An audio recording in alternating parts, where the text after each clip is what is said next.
नमो सिद्धाणं नमो आयर्याणं चायाणं नमो लोये सब साहुणम्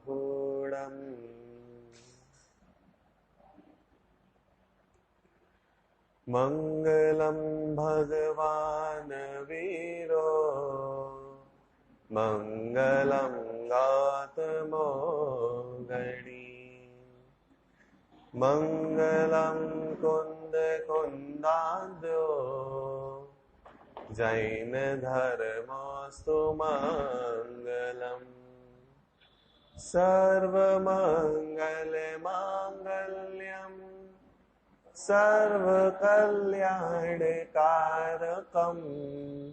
प्रधानं सर्वधर्माणां जैनं जयतु शासनम् जैनं जयतु शासनम्। इष्टोपदेश नामक ग्रंथ अपने समक्ष विराजमान है, पूज्यपाद आचार्य द्वारा रचित। बराबर। इसमें विगत दिनों में लगभग 4 गाथाएं, 4 श्लोकों पे अपनी चर्चा हो चुकी है। कहां से चर्चा प्रारंभ हुई थी? जल्दी से। हाँ, तो सबसे पहले क्या कहा कि भाई साहब, जिन भावों से मोक्ष की प्राप्ति हो सकती है, क्या उन भावों से स्वर्ग की प्राप्ति नहीं हो सकती? क्या? तो बराबर हो सकती है। ठीक है। फिर उसके बाद अगले श्लोक में शिष्य को क्या प्रश्न हुआ कि आप स्वर्ग के इतने गीत गा रहे हो, तो स्वर्ग में सुख होगा, तो कैसा सुख होगा? तो उसके 3 विशेषण बतलाए। क्या क्या बोला? एक तो इंद्रिय जनित है, दीर्घ कालोपलालितम है और अनातंक है। बराबर। अब फिर से शिष्य को प्रश्न हुआ। क्या प्रश्न हुआ कि भाई साहब, अगर स्वर्ग में इतना ही अच्छा सुख है तो हमसे मोक्ष जाने के लिए क्यों कहते हो बार बार? हम मोक्ष का प्रयत्न क्यों करें? क्यों जाए मोक्ष? बराबर। तो उसके लिए फिर आचार्य ने अगला श्लोक लिखा। क्या लिखा? कि ये जो पर पदार्थ, सुख दुख के जितने भी पदार्थ हैं, ये कैसे है? एक शब्द का प्रयोग किया था। क्या किया था? वासना मात्र है। इस वासना मात्र पे अपने लगभग 2 दिन हुए कि वासना मात्र है मतलब कल्पना मात्र है, और कल्पना मात्र है मतलब झूठे हैं। तो कैसे हैं, क्यों है? इसके लिए बहुत सारे अपन ने तर्क भी देखे थे, बहुत सारे अपन ने इसके लिए रेफरेंस भी देखे थे, तोड़रमल जी के भी देखे थे, और कई सारे तर्क उदाहरण से अपन ने सिद्ध किया था कि जो भी पर वस्तुएं हैं वास्तव में वो सुख दुख के कारण नहीं है। उनके निमित्त से हमारी कषाय कैसी हो रही है, हमारे परिणाम कैसे हो रहे हैं, वो सुख दुख का कारण है। बराबर। तो इसलिए पर पदार्थ को दोष देना कैसा है कि मिथ्या है। पर पदार्थ को दोष देने से क्या होगा कि मिथ्यात्व का बंधन होगा। तो ये वासना का कारण है। बराबर। अब मूल बात यह है, फिर से शिष्य को एक प्रश्न खड़ा हुआ। क्या प्रश्न खड़ा हुआ कि ये जो वासना है, आप ये कह रहे हो कि ये तो मिथ्या है, ये तो सही नहीं है, वास्तव में सुख दुख यहां से उत्पन्न नहीं हो रहा है, अपने अंदर से ही हो रहा है। तो अब ये प्रश्न खड़ा होता है, अरे जब ये वासना मात्र है, कल्पना मात्र है, तो हमें पकड़ में क्यों नहीं आता? क्या बोला? अगर ये मिथ्या है तो हमें पकड़ में आ जाए ना। भाई, हमने रात में क्या सपना देखा, तो सब स्वप्न और वास्तविकता में अंतर समझ में आता है कि नहीं आता? कि अरे ये सपना है, ये वास्तविकता है। कभी कभी हमें ऐसा भी लगता है कि नहीं, वास्तव में कोई घटना घटित हो गई है, फिर बाद में याद आता है नहीं, ये तो सपना देखा था। लेकिन एक स्वप्न और एक वास्तविकता, इन दोनों में अंतर समझ में आता है कि नहीं आता? लेकिन शिष्य कह रहा है कि यहां पे जो वासना मात्र है, पर पदार्थों से सुख बुद्धि नहीं हो रही है, पर पदार्थों से सुख नहीं हो रहा है, ये पकड़ में क्यों नहीं आ रहा? तो उसके लिए आगे जो है, आगे का जो श्लोक आचार्य देव ने लिखा है, उसको अपन पढ़ते हैं।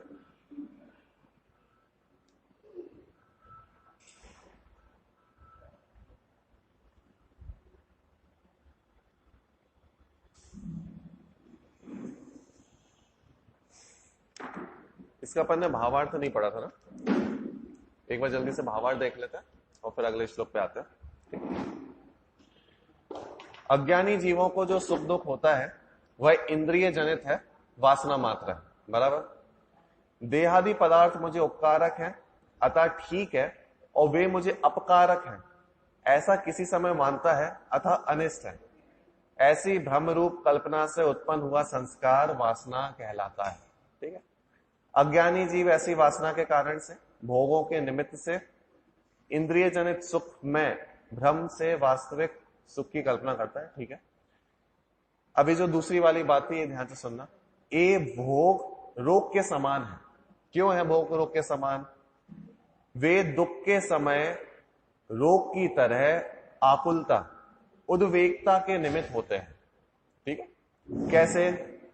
किसी कारण से मन दुखी हो, चित्त क्षोभ हो, तो सुंदर भोग भी उद्वेग कारक लगते हैं। क्या बोला? किसी समय मन में क्षोभ हो तो वही भोग उद्वेग कारक लगते हैं। जो जब हमारा मन अच्छा था तो वो ही भोग अच्छे लग रहे थे, जब हमारा मन अच्छा नहीं है तो वो ही भोग हमें बेकार लग रहे हैं। बात समझ में आ रही कि नहीं आ रही? भाई हमें भोजन बहुत अच्छा लग रहा था और लड्डू बहुत प्यारे लगते हैं, लेकिन अचानक से फोन आया कि भाई मार्केट में 7 लाख का लॉस हो गया। अब घर में कोई कहे कि लड्डू तो बहुत अच्छे लगते हैं, सुखी होने का मार्ग है कि नहीं? तो घर में कोई ये कहे कि एक लड्डू खा लो, सब टेंशन मुक्त हो जाओगे, तो क्या कहेंगे कि भाई सब साइड में हटो, पहले तो अभी लड्डू मड्डू दूर रखो। क्यों? अरे 7 लाख का लॉस हो गया वहां पे। बात समझ में आ रही कि नहीं आ रही? तो जो लड्डू 5 मिनट पहले तक अच्छे लग रहे थे, जैसे ही कोई बुरा प्रसंग आया, चित्त क्षोभ हो गया, तो वही चीज, वही वस्तु बुरी लगने लगती है। बात समझ में आई कि नहीं?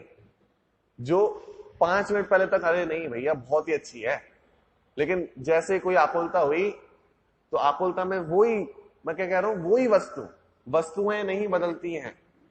कल बोला था ना, पुण्य पाप की अलग अलग वस्तुएं नहीं होती।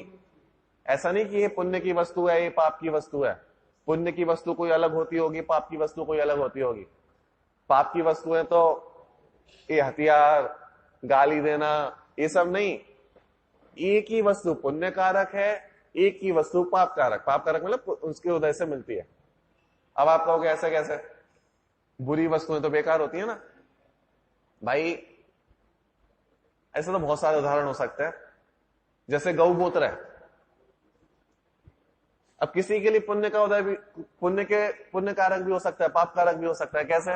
भाई हम एकदम शुद्ध वस्त्र पहन के जा रहे हैं, एकदम मंदिर में पूजन पाठ करने के लिए शुद्ध वस्त्र पहन के जा रहा है, और कहीं से कोई अपवित्र जल हो जाए तो क्या होगा? अरे ये कहां से आ गया? और कोई बीमार है, जैसे नेचुरोपैथी में करता है ना, इसका भी उपयोग करता है, उसके लिए क्या होगा कि भाई कहीं से मिल जाए। बात समझ में आ रही कि नहीं आ रही? हाँ, उसके लिए दवाई है वो। मतलब एक ही वस्तु किसी के लिए दवाई है और किसी के लिए अपवित्र कारक है। बात समझ में आ रही कि नहीं आ रही? वस्तुएं नहीं बदलती हैं। एक ही वस्तु पुण्य के निमित्त से भी प्राप्त हो सकती है, वही वस्तु पाप के निमित्त से भी प्राप्त हो सकती है। बराबर। तो ये अपन कल सब देख चुके थे ना। किसी कारण से मन दुखी हो, अर्थात चित्त क्षोभ हो, तो सुंदर भोग भी उद्वेग कारक लगते हैं। बराबर। भूख प्यास से पीड़ित मनुष्य को सुंदर महल, चंदन, चंद्र किरण, युवतियां इत्यादि सुंदरी पदार्थ भी दुख कारक लगते हैं। क्या बोला कि भाई साहब बड़े भूख प्यासे थे, बहुत तेज भूख प्यास लग रही थी, तो किसी व्यक्ति ने क्या कहा? अरे भूख प्यास छोड़ो, पहले ये देखो महल, कितने बड़े बड़े महल है, ये आंगन देखो, ये रमणीय भोग देखो। तो वो व्यक्ति क्या कहेगा? अरे ये सब छोड़ो, पहले बस खाना दे दो। तो बात समझ में आ रही कि नहीं आ रही? जो चाहिए वो दे दो, इन सब तो बाद में देखते रहेंगे। ये अच्छे क्यों नहीं लग रहा है? अरे जब तक चित्त में क्षोभ है तब तक बाहर की अच्छी वस्तुएं भी अच्छी नहीं लगेंगी। अब मैंने तो अच्छी बोल दिया, लेकिन अच्छा और बुरे का व्यवहार भी हमारी मान्यता पर निर्भर करता है। क्या बोला? कौन सी वस्तु अच्छी है, कौन सी वस्तु बुरी है, ये वस्तु पे नहीं लिखा हुआ है। फिर से बोलता हूं, कौन सी वस्तु अच्छी है, कौन सी वस्तु बुरी है, ये वस्तु के ऊपर नहीं लिखा हुआ है। वस्तु अच्छी बुरी नहीं होती, हमारे ऊपर निर्भर करता है हम उसे अच्छा मान रहे हैं कि बुरा मान रहे हैं। टोडरमल जी का उदाहरण, किसी को याद है टोडरमल जी का उदाहरण? इस निमित्त में एक उदाहरण दिया उन्होंने विष्टा का। क्या उदाहरण दिया? दिया कि नहीं दिया? कि भाई साहब वो विष्टा हमारे लिए बहुत बुरी है, हाँ, और वो ही विष्टा शुकर के लिए अत्यधिक प्रिय है। बात समझ में आ रही कि नहीं आ रही? वस्तु पे नहीं लिखा हुआ है कि वो अच्छी है कि बुरी है, हम निर्धारण करते हैं कि ये हमारे लिए अच्छी, ये हमारे लिए बुरी। वो ही एक वस्तु किसी के लिए अच्छी हो सकती है, किसी के लिए बुरी हो सकती है। भाई किसी को डायबिटीज होगी तो उसे हम मीठा खाना कैसा होगा कि नहीं भाई साहब मीठा खाना तो एकदम कैसा है, जहर के समान है, हटा दो इसको। लेकिन कोई दूसरा व्यक्ति है, दूसरे व्यक्ति के लिए अत्यधिक प्रिय भी हो सकता है। तो ये वस्तु थोड़ी ना, अगर वस्तु ही बुरी होती तो सभी के लिए बुरी होती, वस्तु ही अच्छी होती तो सभी के लिए अच्छी होती। तो एक ही वस्तु सबके लिए अच्छी नहीं होती, एक ही वस्तु सबके लिए बुरी नहीं होती। बात समझ में आएगी नहीं? इसलिए सुख, अच्छा और बुरा, इसका व्यवहार वस्तु नहीं करती है। कौन सी वस्तु अच्छी है, कौन सी वस्तु बुरी है, इसका निर्धारण हम करते हैं। बात समझ में आ रही कि नहीं आ रही? ये अच्छी है कि बुरी है? भाई अगर मैं कहूं कि भाई मंदिर में कुर्सियां मंगवानी है, अब ये कुर्सी अच्छी है कि नहीं, तो 10 लोगों के 10 विचार आ जाएंगे। बोलो अभी, अब कुर्सी भी बेचारी परेशान हो जाएगी कि मैं अच्छी हूं कि बुरी हूं। भाई 5 लोग तो कह रहे हैं अच्छी हूं, 5 लोग कह रहे हैं बुरी हूं, मैं करूं क्या? बात समझ में आ रही कि नहीं आ रही? और इससे कितना बड़ा सिद्धांत निकल के आता है, आप विचार करना कि हम दूसरों के विचारों से स्वयं परेशान हो जाते हैं। क्या बोला? हम दूसरों के विचारों से स्वयं परेशान हो जाते हैं। लेकिन कितना विचार करने योग्य बात है कि हर व्यक्ति अपनी परिस्थिति और अपनी मनस्थिति के अनुसार विचार करता है। क्या बोला? प्रत्येक व्यक्ति अपनी परिस्थिति और अपनी मनस्थिति के अनुसार विचार करता है। जब कोई व्यक्ति किसी के ऊपर टिप्पणी दे रहा होता है, वो वस्तु के ऊपर नहीं बता रहा होता है, वो ये बता रहा होता है कि मैं उस वस्तु को किस दृष्टि से देख रहा हूं। नहीं समझे बात को? अरे यहां पे मैं जैसे ये माइक रखा है, तो माइक पे थोड़ा लिखा है कि अच्छा है कि बुरा है। माइक तो जैसा है वैसा है, माइक अच्छा बुरा नहीं है, माइक तो जैसा है वैसा है। वस्तु तो जैसी होती है वैसी होती है, वस्तु अच्छी बुरी नहीं होती। अब लेकिन 10 लोग हैं, मैं 10 लोगों से कहूं कि इसके ऊपर टिप्पणी करो, तो 10 के अलग अलग विचार आएंगे। इसका मतलब क्या निकला समझना? इसका मतलब ये निकला कि प्रत्येक व्यक्ति में जितना ज्ञान होता है, जितनी उसकी मनस्थिति होती है, जितनी परिस्थिति होती है, उतना ही सोच पाता है, उतना ही उस पर टिप्पणी करेगा। और 10 व्यक्ति के सबके क्षमता अलग अलग हैं, सबके ज्ञान अलग अलग हैं, सबकी परिस्थिति अलग अलग है, तो सब अलग अलग विचार से सोचेंगे।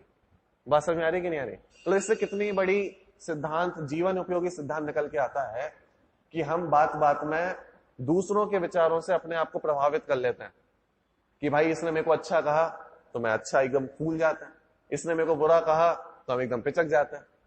जैसे टायर नहीं होता गाड़ी का कि भाई हवा मार दो तो फूल गए, हवा निकल गई तो पिचक गए, ऐसे ही किसी ने अच्छे अच्छे कमेंट्स कर दिए तो फूल गए, बुरे बुरे कमेंट कर दिए तो पिचक गए। बात समझ में आ रही कि नहीं आ रही? लेकिन विचार क्या करना चाहिए कि अरे कोई 10 बातें भी बोले, वो वही बोल रहा है जिस दृष्टि से वो हमें देख रहा है। वास्तव में वो हमारे ऊपर कमेंट नहीं कर रहा, वो अपनी दृष्टि बता रहा। 10 लोग खड़े हैं, 10 लोगों के अलग अलग विचार हो सकते हैं, तो इन सबके बीच में भी अप्रभावी रहना सबसे बड़ी कला है। उनसे भी अछूते रहना सबसे बड़ी कला है। कि भाई साहब 10 लोग गाली दे रहे हैं, 10 लोग सम्मान कर रहे हैं, अब मैं किसकी सुनूं? किसकी सुनो? अरे कल एक बात बोली थी कि कोई भी व्यक्ति हमारे साथ उतना ही कार्य कर सकता है जितना हमारा उदय होगा। बोला था, ये कल बात आई थी।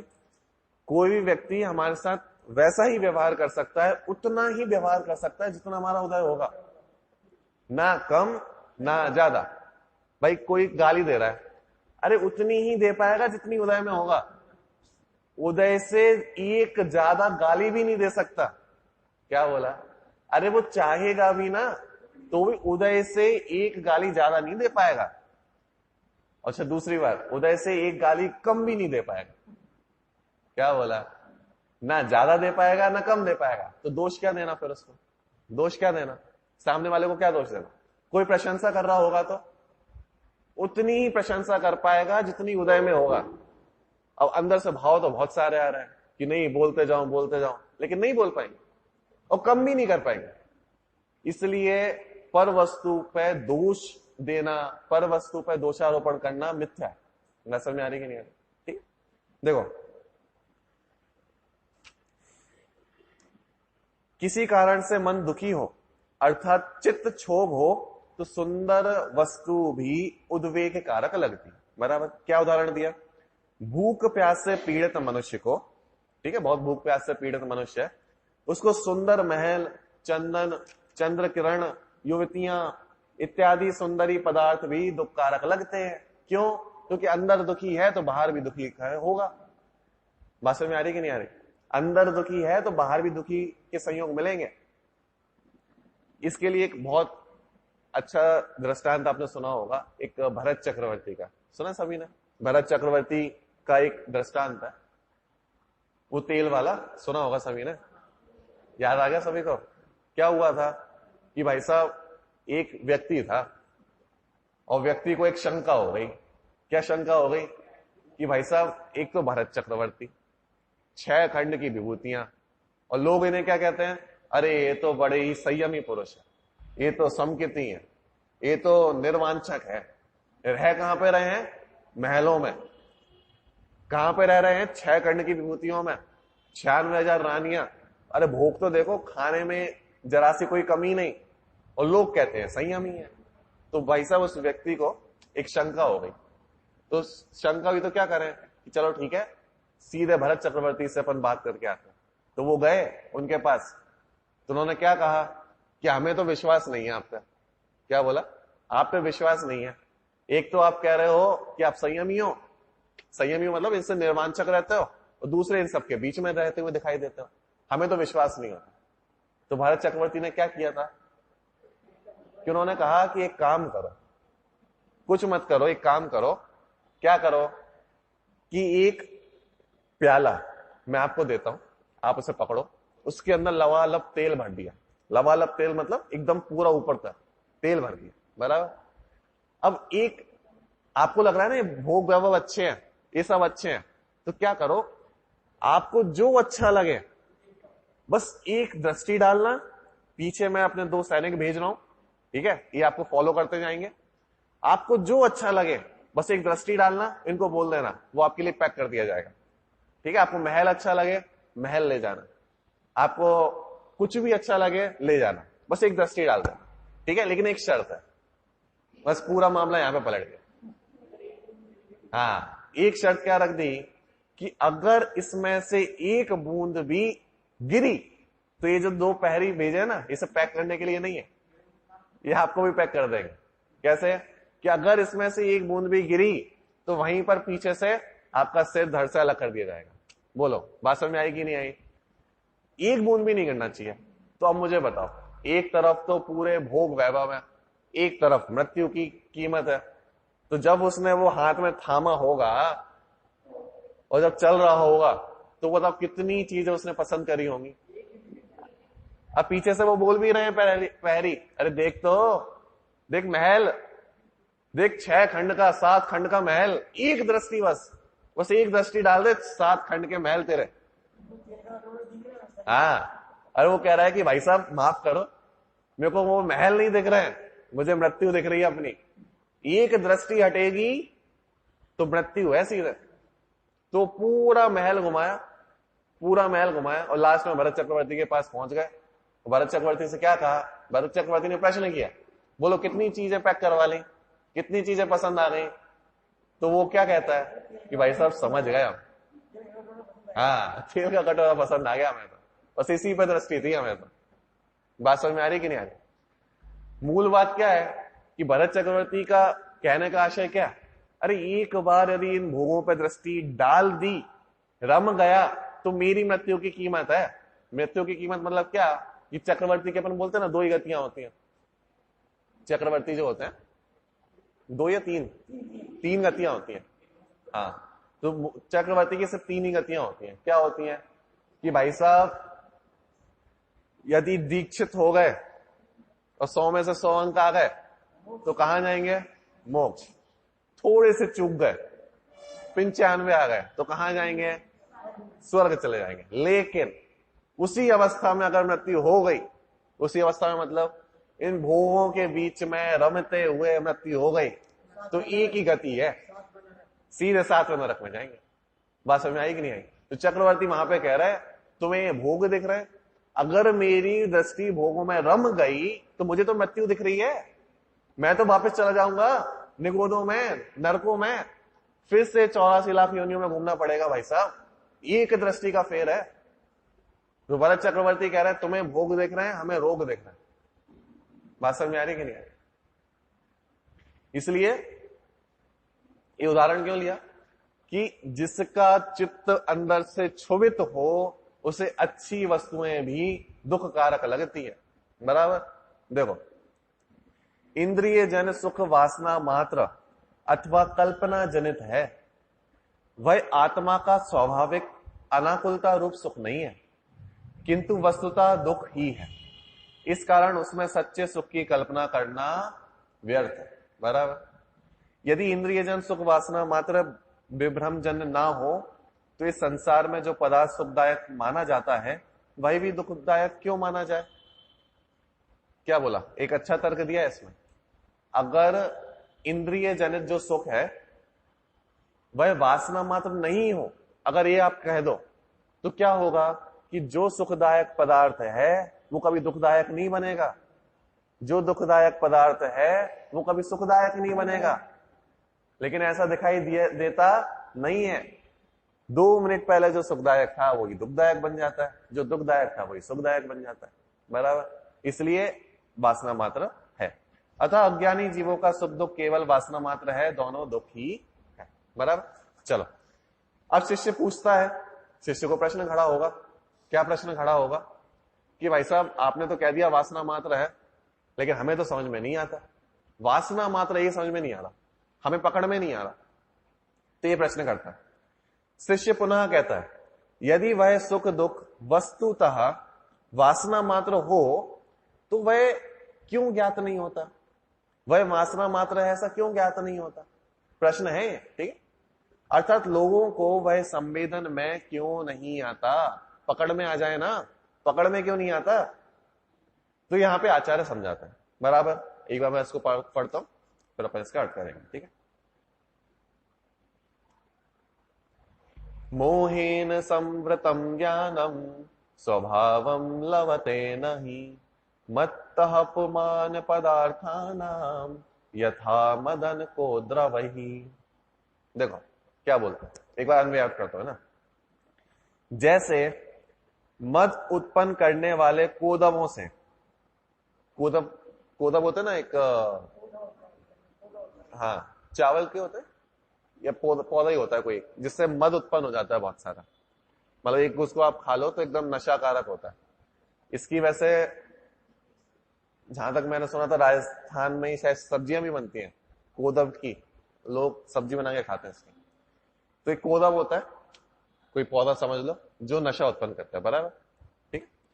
जैसे मद उत्पन्न करने वाले कोदमों से, ठीक है, उन्मत्त बना हुआ मनुष्य, आपने कई बार ऐसे पेपरों में देखा भी होगा कि जैसे हाथी वगैरह है, तो हाथी किसी बगीचे में उसको खाके सो गए लाइन से। ऐसे मैंने तो बहुत सारे देखे। तो ये जाते हैं हाथी वगैरह, पशु वगैरह, और वो पत्ते वगैरह खाते हैं और वो वहीं पे लाइन से सो जाते हैं। ऐसे बहुत सारी पिक्चर्स वगैरह देखे, आप कभी देखना गूगल वगैरह पे, तो आपको ऐसे देखेंगे। तो ऐसे बहुत नशाकारक होता है, जो बड़े से बड़े हाथी को भी सुला देता है। ठीक है। तो जैसे मद उत्पन्न करने वाले कोदमों से उन्मत्त बना हुआ मनुष्य पदार्थों का यथार्थ स्वरूप नहीं जानता, बराबर, तथा मोह से आच्छादित हुआ ज्ञान वास्तविक स्वरूप को नहीं जानता। सिंपल सा अर्थ है। शिष्य ने प्रश्न किया कि अगर बात इतनी ही आसान है, इतनी ही सिंपल है, क्या कि भाई साहब ये वासना मात्र है, तो हमें पकड़ में क्यों नहीं आ रहा? तो आचार्य ने एक उत्तर दिया। आचार्य ने कहा कि सुन, हमारा ज्ञान मोह से आच्छादित है। मोह से आच्छादित होने के कारण जो जैसा है वैसा देख नहीं पा रहे हैं। इसलिए क्या हो रहा है कि उन्मत्त की भांति किसी को कुछ भी बोलता है। अब इसका बहुत प्यारा अर्थ करेंगे। उन्मत्त की भांति किसी को कुछ भी बोलता है। जैसे उदाहरण क्या दिया, जैसे कोई पुरुष कोदब का सेवन करे, कोई नशीले वस्तु का सेवन करे, तो जो वस्तु जैसी है उसको वैसा नहीं बोलेगा, नशे में घूमेगा। बात समझ में आ रही कि नहीं आ रही? अब ये तो बहुत प्रसिद्ध उदाहरण है, छैडाला कांड ने भी लिखा है ना कि भाई मोह मदिरा पियो अनादि भूल आपको भरमतवादी, लिखा है ना। तो क्या लिखा, मोह रूपी मदिरा। अब हर जगह मदिरा का उदाहरण क्यों डालते हैं मोह के साथ, कि भाई मदिरा क्या है, मदिरा कैसी होती है कि भाई मदिरा जब व्यक्ति सेवन करता है ना तो सबसे पहले विवेक का नाश होता है। किसका नाश होता है? विवेक का। विवेक का अर्थ होता है सोचने समझने की बुद्धि। भाई कोई वस्तु कैसी है उसका निर्धारण करने की शक्ति। तो जब कोई व्यक्ति नशे का सेवन करता है तो वो शक्ति नष्ट हो जाती है। इसलिए क्या बोलते हैं कि भाई जब मोह मदिरा पी तो किसी को माता को बहन, बहन को माता, किसी को कुछ भी बोलता है, कहीं भी गिरा पड़ा रहता है, तो यानी विवेक नष्ट हो जाता है। ठीक है, ऐसे ही मोह के साथ क्या होता है, जब मोह का पर्दा हमारे ऊपर लगता है तो जो वस्तु जैसी है उसको वैसा नहीं देखते, उलट फेर करके किसी को कुछ भी बोलते हैं। दुख हुआ यहां से कहते हैं कि नहीं यहां से हुआ है, सुख हुआ यहां से नहीं कहते कि वहां से हुआ है। क्यों? अरे मोह के कारण जो जैसा है वैसा देख नहीं पा रहा। जैसे चश्मा हो ना, चश्मा तो रंग बिरंग का चश्मा लगा लें, कहीं पे रेड कलर का, ग्रीन कलर का, तो दृश्य संसार कैसा दिखेगा कि जैसा चश्मा लगाया होगा वैसा दिखाई देगा। तो हम बोले अच्छा कहना गलत नहीं है लेकिन मान लेना गलत है। बात समझ में आ रही कि नहीं आ रही? मैं कहूं कि मैंने लाल चश्मा लगा लिया तो सब कुछ लाल लाल दिख रहा है, तो क्या होगा कि लाल सृष्टि है मेरे लिए, तो लाल हो गई क्या कि नहीं, जैसा चश्मा लगाया वैसा दिख रहा है लेकिन है नहीं वैसा। बात समझ में आ रही कि नहीं आ रही? आप देखो आज जो पूजन करी अपन ने, आज का पर्व भी जो उत्तम शौच की अपन ने पूजा करी, आप देखो पर्व भी इसी बात को लेते हुए है। आपने पूजन भी पूरी इसी बात को लेते हुए की है। क्या की है कि भाई साहब मैं भोगों में आसक्त हो रहा था।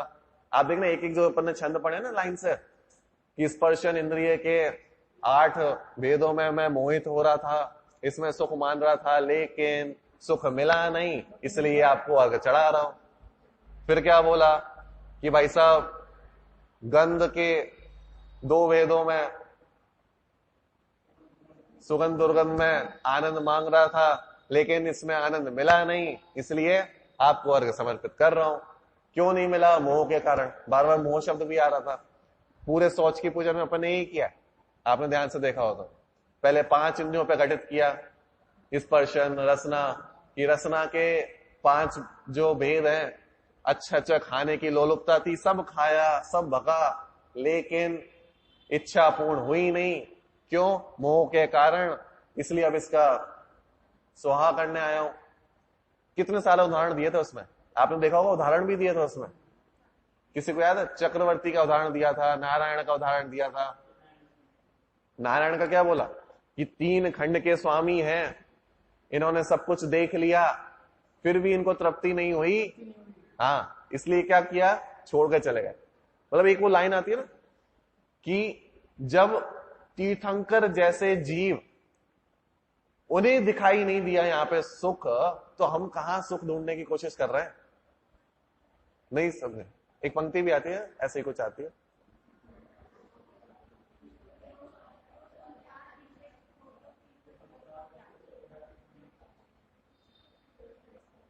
तीर्थंकर के उते आ गया। हाँ ऐसे ना, यदि हाँ जो संसार विषय सुख हो तो तीर्थंकर के उते आ गए, काहे को शिव साधन करते संयम सो अनुराग। बराबर।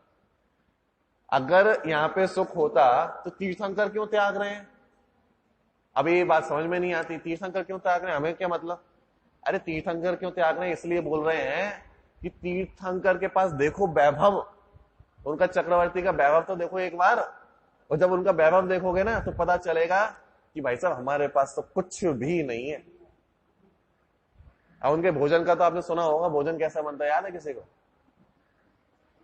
चक्रवर्ती का जो भोजन बनता है कैसे बनता है? खीर बनती, खीर का उदाहरण दिया जाता है। हाँ अच्छा, हाँ बराबर। फिर एक गाय को पिलाया जाता है, उस गाय की दूध की खीर बनती है। बराबर। हाँ, आपको पता है उसका एक बावर्ची नहीं होता, 365 दिन के 365 बावर्ची होते हैं। और उनका जो आज खाना बनना है उसकी प्रिपरेशन कल स्टार्ट नहीं होगी। जैसे भाई हमारे यहाँ तो क्या होता है, हाँ, हमारे यहाँ भोजन बनना हो तो क्या होगा कि कल पहले सोच लेते हैं कि भाई कल ये बनाएंगे तो बन जाता है। उनके यहाँ क्या होता है, उनके यहाँ ऐसा नहीं होता। उनके यहाँ आज जो बनना है उसकी तैयारी 1 वर्ष पूर्व प्रारंभ हो गई थी। जैसे आज खीर बननी है तो पहले बोलते ना कि भाई 1000 गायों को मेवा मिष्ठान वगैरह खिलाया जाएगा, सामान्य घास फूस नहीं, काजू बादाम जितने जितने उत्तम पदार्थ है ना सब खिला दिए जाएंगे। फिर उनका दूध निकाला जाएगा, तो इतना जो गाढ़ा दूध होता है उसे 100 गायों को पिलाया जाएगा, उनको भी काजू मिष्ठान वगैरह सब खिला के फिर उनका दूध निकाल के 10 गायों को, फिर उन्हें भी काजू मिष्ठान वगैरह सब खिला के दूध निकाला जाएगा। फिर एक गाय को जो शायद रत्न होती है उनकी, तो उस गाय को वो पिलाया जाएगा, उससे जो दूध निकाला जाएगा उससे बनाई जाएगी खीर। हाँ, उसके लिए कहते हैं कि इतनी गरिष्ठ होती है, यदि उसका एक कौर पूरी उनकी सेना को पिला दी जाए ना, सेना को सिर्फ चखा दिया जाए पूरी कटक को, हाँ बराबर, तो पूरी अगर कटक को भी पिला दी जाए तो पूरी कटक उनकी जो सेना होती है वो पचा नहीं पाएगी, हाजमा हो जाएगा उनको। बात समझ में आ रही कि नहीं आ रही? अपच हो जाएगा, उनका एक कौर पूरी सेना मिलकर नहीं पचा पाएगी, इतना तो गरिष्ठ होता है। बात समझ में आ रही कि नहीं आ रही? बल कितना होता है, बल के लिए भी आपने उदाहरण सुना होगा, उंगली वाला बल के लिए उदाहरण सुना होगा ना। किसके लिए आता है बल का? नहीं, किसकी? नैमिना भगवान का, नैमिना भगवान का उंगली वाला, कि भाई किसी को, हाँ, कि भाई कटक में कोई सेना में एक व्यक्ति था, कोई सेना में कोई होगा, तो उसे प्रश्न हुआ कि युद्ध तो हम जीतते हैं और पूरा जो क्रेडिट है कौन ले जाते हैं? ये ले जाते हैं, मतलब युद्ध तो हमारे बल पे जीत रहे हैं, लेकिन कहते क्या है कि इन राजा ने जीता, इन्होंने जीता, तो हम बल तो हमारा है और नाम इनका आता है। तो ऐसा उन्होंने ज्ञान से जान लिया। नैमिनाथ भगवान का है, किसका है? भरत चक्रवर्ती का ही है। ठीक, भरत चक्रवर्ती का ले लो, सबका बल तो एक जैसा ही है, तो भरत चक्रवर्ती का है। ठीक है, तो भरत चक्रवर्ती ने, भरत चक्रवर्ती का ही है, तो उन्हें तो अवधि ज्ञान से जाना था, श्रवण शक्ति से जाना था, बराबर। तो उनके पास जो चक्रवर्ती की है, उनकी इंद्रियों की शक्ति बहुत बड़ी होती है। हाँ हाँ बराबर। तो सैनिक आपस में बातें कर रहे थे कि जीते तो हम और नाम ले जाएं, ये सारा पूरा पूरा क्रेडिट इनके पास। तो उन्होंने कहा कि चलो ठीक है, बल प्रदर्शन करते हैं।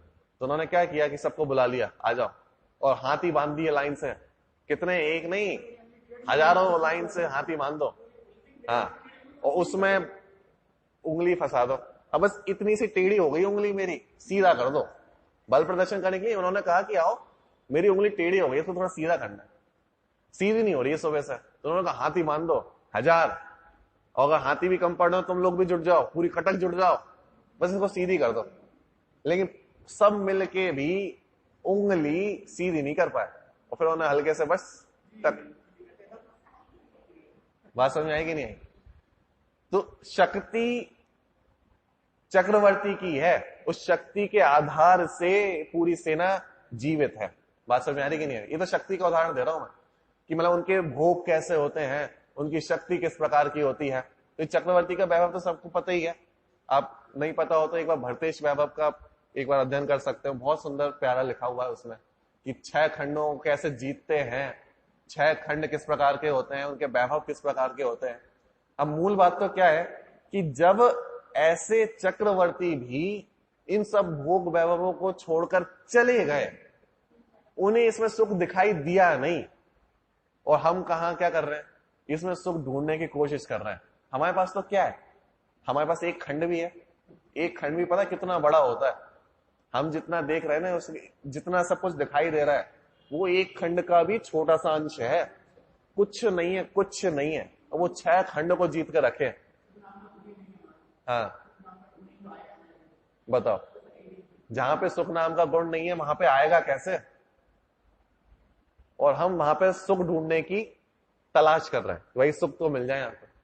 और वो अच्छा पता है, चक्रवर्ती ऐसे छोड़ के नहीं जाते हैं कि अरे पीछे मैं तो चला गया, 6 खंड का क्या हो रहा होगा।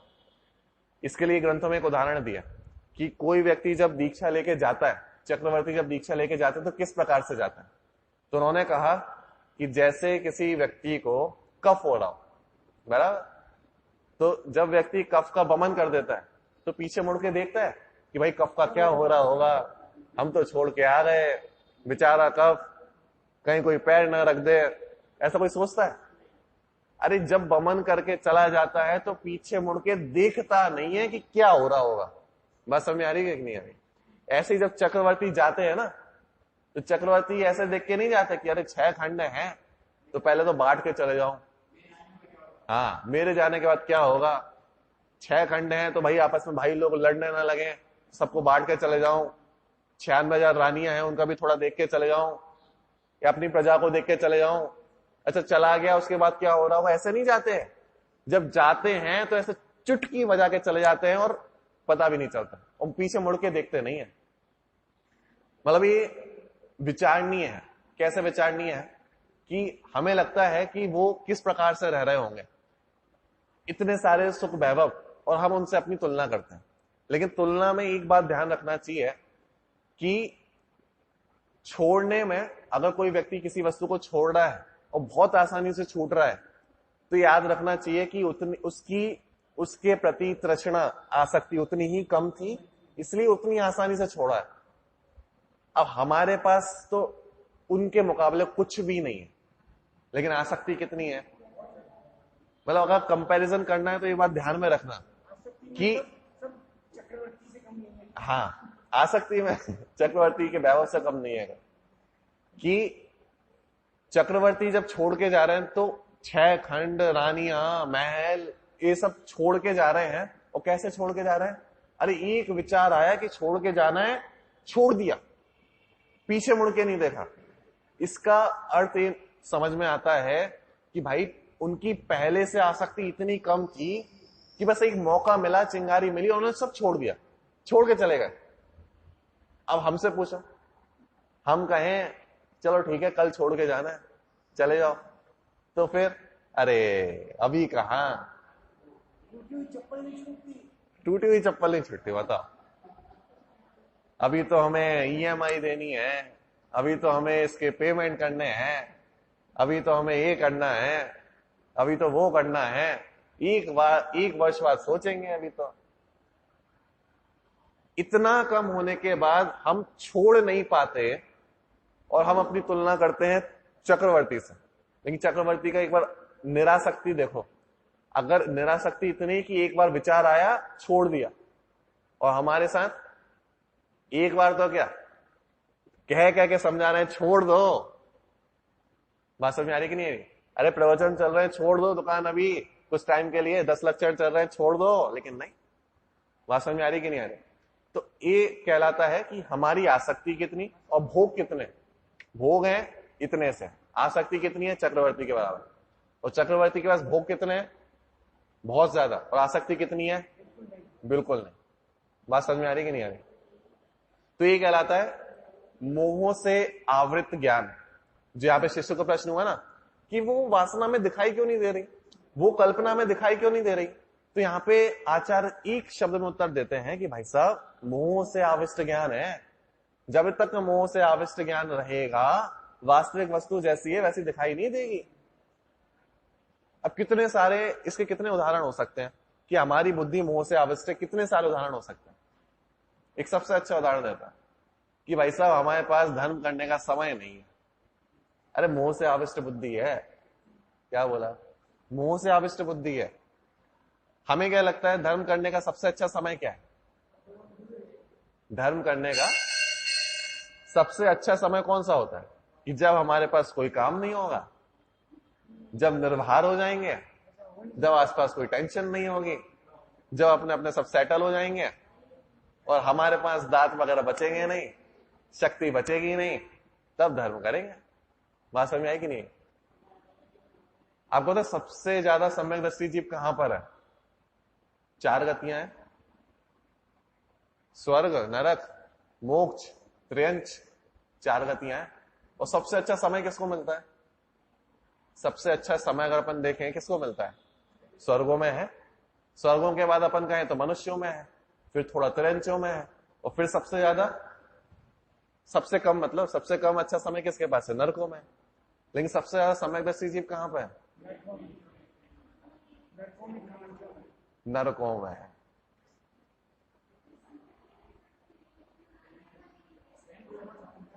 हाँ, वैसे तो असंख्यात अपन त्रिंचों में कह सकते हैं। हाँ, बराबर, समझ गए ना आप लोग? हमें क्या लग रहा है कि जब एकदम सुख साता होगी तब ध्यान करेंगे, लेकिन विचार करो जिनके पास सबसे ज्यादा सुख साता है वहां पे जीव भ्रम जाता है, भटक जाता है। वहां पे आत्मकल्याण फिर दिखाई नहीं देता। आत्मकल्याण कब दिखाई देता है? जब अंतिम के 6 महीने बचते हैं। अरे समय तो निकल हो गया, समय तो निकल गया। और जिनके पास दुख दिखाई देता है वो चेत हो जाते हैं। नरकों में बहुत सम्यक दृष्टि जीव है, बहुत, एक दो नहीं, हजारों नहीं, लाखों नहीं, असंख्यात जीव भरे। समकिति, सम्यक दृष्टि, सम्यक दृष्टि असंख्यात जीव नरकों में है। हाँ, तीर्थंकर प्रकृति बांध के बैठे नरकों में। स्वर्ग से ज्यादा जीव नरकों में सम्यक दृष्टि हैं। मनुष्यों में तो ठीक है, थोड़े बहुत ही हैं, मनुष्य ही संख्या से थोड़े से हैं। नरकों में तो असंख्यात जीव सम्यक दृष्टि हैं, स्वर्गों से ज्यादा हैं। बात समझ में आ रही कि नहीं आ रही? तो मूल बात क्या है कि ऐसा मानना कि हमारे पास धर्म करने का समय नहीं है, ये मोह से आविष्ट बुद्धि है। क्योंकि धर्म करने का कोई समय नहीं होता। धर्म करने का मतलब ये नहीं होता कि अभी मैं आलती पालती मार के बैठूंगा फिर पढ़ूंगा। ये मूल कोई धर्म करने का समय नहीं है। धर्म तो 24 घंटे चल सकता है, 24 घंटे परिणति में रह सकता है। अरे श्रावकों के लिए क्या बोला कि भाई साहब आप जो काम करो देखभाल के करो, जो काम करो अन्य अनीति अवक्ष को छोड़ के करो, नीति से करो, न्याय से करो। व्यापार कर रहे हो तो चोरी मत करो, व्यापार कर रहे हो तो नीति से करो। अरे व्यवहार धर्म पल रहा है इसमें। बात समझ में आ रही कि नहीं आ रही? हमें लगता है कि हम कुछ कर नहीं रहे, हम 24 घंटे व्यवहार धर्म का पालन कर सकते हैं। बात समझ में आ रही कि नहीं आ रही? भोजन कर रहे हैं तो कैसे करो कि भोजन कर रहे हैं तो देख शोध के करो, भोजन कर रहे हैं तो अन्याय के भोजन से मत करो, अन्याय के पैसों से मत करो, भोजन कर रहे हैं तो न्याय नीति से करो, दूसरों को खिला के भोजन करो। कोई हमारे घर में आए तो पहले अतिथि संविभाग का पालन करो, पहले उनको आदर के साथ देखो। बात समझ में आ रही कि नहीं आ रही? कोई भी कार्य करें, हम रास्ते से चल रहे हैं तो चल रहे हैं तो न्याय नीति से चलो, चल रहे हैं तो देख शोध के चलो, कोई जीव हमारे पैरों के नीचे नहीं आ जाए, व्यवहार धर्म का पालन हो गया। बात समझ में आ रही कि नहीं आ रही? सुबह उठ रहे हैं, सुबह उठ रहे हैं तो क्या करो कि सबसे पहले भगवान का स्मरण कर लो। नहा रहे हैं, पानी छानना है, पानी का प्रयोग कर रहे हैं तो छान के प्रयोग कर लो। मैं बताओ कौन सा ऐसा कार्य है कि इसमें आप कह दो कि भाई हमसे तो नहीं हो पा रहा, 24 घंटे हम तो नहीं कर सकते। अरे बात समझ में आ रही है कि नहीं आ रही? क्या कहना चाहता? मोह से आविष्ट बुद्धि ये कहती है कि नहीं भाई साहब ये तो नहीं हो पाएगा, ऐसे तो नहीं होगा, हमें तो दिखाई नहीं देता। तो यहां पे आचार्य कह रहे हैं जब तक मोह से आविष्ट बुद्धि है ना तब तक ही वो वासना दिखाई नहीं देती। एक बार मोह से आविष्ट बुद्धि हट जाए तो वासना एकदम क्लियर दिखाई देने लगेगी। लेकिन हमारी तृष्णा इतनी सारी है कि हमें वो चीज दिखाई नहीं देती। एक अंतिम तृष्णा के लिए एक श्लोक बोल के बात करूंगा। एक शायद किसमें आत्मानुशासन में है तृष्णा के लिए कि तृष्णा का गड्ढा कितना बड़ा है, हमारे लोभ का गड्ढा कितना बड़ा है, आशा का, हाँ आशा का गड्ढा कितना बड़ा है। आत्मानुशासन का ये सब आशा करता प्रति प्राणी यस्मिन विश्व मणुपमम कस्य किम किए दायाति वृथा वो विषयिषिता। क्या बोला? आशा गढ़ता, आशा रूपी जो गड्ढा है, गढ़ता मतलब गड्ढा, तो आशा गर्तः प्रति प्राणी, प्रति प्राणी मतलब हर एक जीव की, तो हर एक जीव का आशा रूपी गड्ढा कितना बड़ा है, कितना बड़ा है कि यस्मिन विश्व अणुपमम, कि जिसमें विश्व अणु के समान दिखाई देगा। यानी गड्ढा इतना बड़ा है कि उसमें पूरे लोक को समेट के डाल दो तो वो सिर्फ अणु के समान दिखाई देगा। ये एक जीव की इच्छा है, सब जीवों की नहीं है। आशा करता प्रति प्राणी, प्रति प्राणी मतलब हर एक जीव की इतनी इच्छा है। कितनी इच्छा है कि पूरा लोक मिल जाए तो भी अणु के समान दिखाई देगा। आसक्ति नहीं मिटेगी, तृष्णा नहीं मिटेगी। यानी पूरे लोक को अनंत गुणा भी कर लोगे तो आसक्ति नहीं मिटने वाली। ये किसकी बात कर रहा है? हर एक जीव की। इसलिए दूसरी पंक्ति में बोला कस्य किम की दायाति। भाई साहब अगर इतनी इच्छाएं हैं तुम ही बताओ हम किसको कितना दें। कस्य किम की दायाति, हम किसको कितना कितना बांटे। मतलब हमसे आप कह दो कि चलो ठीक है इतने इतने जीव हैं, इतना विश्व है, सबको टुकड़े करके बांट दो, सबकी इच्छाएं पूरी हो जाएं। तो आचार्य कह रहे हैं कि भाई विचार करो, एक जीव ही चाहता है कि पूरा विश्व मिल जाए। पूरा नहीं, पूरा तो अणु के समान है, उससे ज्यादा मिल जाए। ऐसे अनंत जीव लाइन में खड़े हुए हैं, तुम बताओ हम हिस्से करके दे किसको, कितना दें। कस्य किम किए दायाति, किसको कितना बांटे। वृथा वो विषयिष्यता, इसलिए इच्छा करना व्यर्थ है। हमारी इच्छा करने से मिलेगा नहीं, क्योंकि वस्तु है इतनी सी। वस्तु कितनी है? इतनी सी। जीव है अनंत। वृथा वो विषयिष्यता, किसको कितना बांटे, कहां तक बटेगा। बात समझ में आ रही कि नहीं आ रही? ऐसे अनंत जीव और वस्तु इतनी सी है। इसलिए आचार्य ने कहा कि हम जो 5 इंद्रियों के विषयों में इच्छा कर रहे हैं, 5 इंद्रियों के विषयों में सुख मान रहे हैं, ये मोह से आविष्ट बुद्धि है। जब तक मोह है तभी तक सुख दिखाई दे रहा है। शिष्य ने प्रश्न किया था ना कि क्यों दिखाई नहीं दे रहा, तो आचार्य ने कहा मोह से आविष्ट बुद्धि है। एक बार मोह हट गया तो सुख बुद्धि भी हट जाएगी। और लेकिन इसमें बहुत सारे उदाहरण दिए उन्होंने। कल अपन 2-3 श्लोक एक साथ देखेंगे, क्योंकि वो सारे लगभग उदाहरण जैसे ही हैं। उदाहरण है और उसमें उसके अर्थ है, तो बड़े प्यारे प्यारे उदाहरण हो, जल्दी जल्दी अपन इसको देखेंगे। ठीक है, तो अभी पर वस्तु में मूर्ता हमारी जो मोह के परिणाम है वो आच्छादित ना हो, ज्ञान की परिणति हमारे अंदर आए, इसी मंगल भावना से अभी की बात को विराम।